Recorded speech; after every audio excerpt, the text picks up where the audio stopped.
Social మీడియాలో అసభ్యకర పోస్టులపై AP ప్రభుత్వం కీలక నిర్ణయం తీసుకుంది. సోషల్ మీడియాలో తప్పుడు ప్రచారాలు, మహిళలను కించపరిచే ప్రచారాలపై అధ్యయనానికి మంత్రివర్గ ఉపసంఘం ఏర్పాటు చేసింది. 1-2 రోజుల్లో దీనిపై అధికారికంగా ఉత్తర్వులు వెలువడనున్నాయి. కేబినెట్ సబ్ కమిటీలో హోంమంత్రి అనితతో పాటు నాదెండ్ల మనోహర్, సత్యకుమార్ యాదవ్, పార్థసారథులు ఉండనున్నారు. దీనిపై శీతాకాల అసెంబ్లీ సమావేశాల్లో ప్రభుత్వం బిల్లును ప్రవేశపెట్టే అవకాశాలున్నాయి.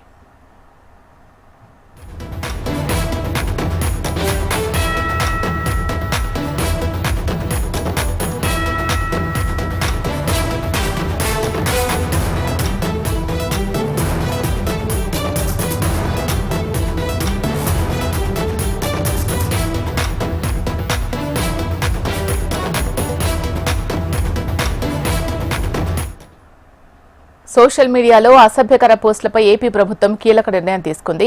సోషల్ మీడియాలో తప్పుడు ప్రచారాలు, మహిళలను కించపరిచే ప్రచారాలపై అధ్యయనానికి మంత్రివర్గ ఉపసంఘం ఏర్పాటు చేసింది. 1-2 రోజుల్లో దీనిపై అధికారికంగా ఉత్తర్వులు వెలువడనున్నాయి. దీనికి సంబంధించి పూర్తి సమాచారం మా అమరావతి బ్యూరో హరికిషన్ అందిస్తారు. హరికిషన్, ఇలా ప్రధానంగా 2 రోజుల పాటు సచివాలయం వేదికగా ఐఏఎస్ లకు ప్రత్యేక సదస్సు అయితే నిర్వహించడం జరిగింది. ఇందులో మొత్తం 8 అంశాలకు సంబంధించి సుదీర్ఘంగా చర్చ జరిగింది. ఈ నేపథ్యంలో చివరి రోజు అంటే 2వ రోజు అయినటువంటి ఈ రోజు ప్రధానంగా శాంతి భద్రతలకు సంబంధించినటువంటి అంశాల మీద ప్రధానంగా చర్చ సాగింది. అది ఈ సమావేశానికి డీజీతో పాటు అలాగే అన్ని జిల్లాల కలెక్టర్లు అలాగే ఐపీఎస్ లు కూడా పాల్గొన్నారు. ముఖ్యంగా సోషల్ మీడియా వేదికగా మహిళలను కించపరిచే విధంగా ప్రస్తుతం చాలా మంది వ్యవహరిస్తున్నారు. వీరిపై కఠిన చర్యలు తీసుకోవాలి. అలాగే ఇకపై ఎటువంటి సిచ్యువేషన్స్ అంటే మహిళలకు వ్యతిరేకంగా ఉండే విధంగా కాకుండా ఖచ్చితమైనటువంటి నిర్ణయాలు తీసుకోవాలని చెప్పేసి కూడా సమావేశంలో ముఖ్యమంత్రి సూచించడం జరిగింది. ఈ నేపథ్యంలోనే గ్రూప్ ఆఫ్ మినిస్టర్స్ ని కూడా జీఓఎం ని కూడా ఏర్పాటు చేయడం జరిగింది, మంత్రివర్గ ఉపసంఘాన్ని. దీనికి హోంమంత్రి వంగలపూడి అనితతో పాటు అలాగే నాదెండ్ల మనోహర్ పౌర సరఫరాల శాఖ మంత్రి, అలాగే కొలుసు పార్థసారథి సమాచార మరియు గృహ నిర్మాణ శాఖ మంత్రితో పాటు వైద్య ఆరోగ్య శాఖ మంత్రి సత్యకుమార్ యాదవ్, ఈ నలుగురితో కూడా ఉపసంఘాన్ని కూడా ఏర్పాటు చేయడం జరిగింది. మొత్తం కంప్లీట్ గా ఈ ఉపసంఘం అంతా కూడా మహిళలకు సంబంధించి సోషల్ మీడియాలో జరుగుతున్నటువంటి ఏవైతే అవమానాలు కానీ లేదా కించపరిచేటటువంటి వ్యాఖ్యలు కానీ వాటన్నిటికీ సంబంధించి కంప్లీట్ గా అధ్యయనం చేయనుంది. అధ్యయనం చేసిన తర్వాత ఒక నివేదికను ప్రభుత్వానికి అందజేయనుంది. ఆ నివేదిక ప్రకారం శీతాకాల సమావేశాల్లో, అసెంబ్లీ సమావేశాల్లో దాన్ని చట్టరూపంగా తెచ్చే ప్రయత్నం అయితే చేస్తున్నారు.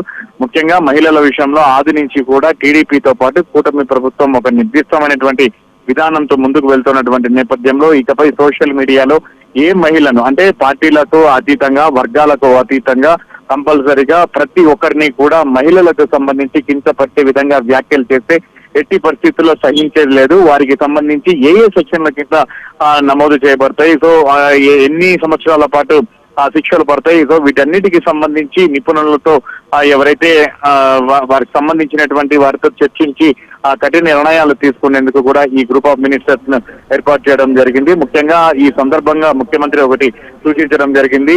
వైసీపీ అధినేత వైఎస్ జగన్మోహన్ రెడ్డి సతీమణి భారతిరెడ్డిపై అసభ్యకరమైనటువంటి వ్యాఖ్యలు చేసినటువంటి పార్టీకి ఎవరైతే టీడీపీ పార్టీకి చెందినటువంటి వారిని కూడా వదిలిపెట్టలేదు. ఖచ్చితంగా వారికి శిక్ష పడేలా కూడా టీడీపీ చేసింది. సో ఎవరైనా సరే మహిళలను కించపరిచే విధంగా ప్రవర్తిస్తే అది టీడీపీ వారైనా లేదా కూటమి ప్రభుత్వానికి సంబంధించినటువంటి మద్దతుదారులైనా అలాగే వైసీపీకి సంబంధించి ఎవరైనా సరే వారిపైన మాత్రం ఖచ్చితంగా కఠిన చర్యలు తీసుకుంటామని చెప్పేసి కూడా హెచ్చరించినటువంటి నేపథ్యంలో దానికి సంబంధించినటువంటి విధి విధానాలను రూపొందించేందుకు ఈ గ్రూప్ ఆఫ్ మినిస్టర్స్ అయితే ఏర్పాటు చేయడం జరిగింది.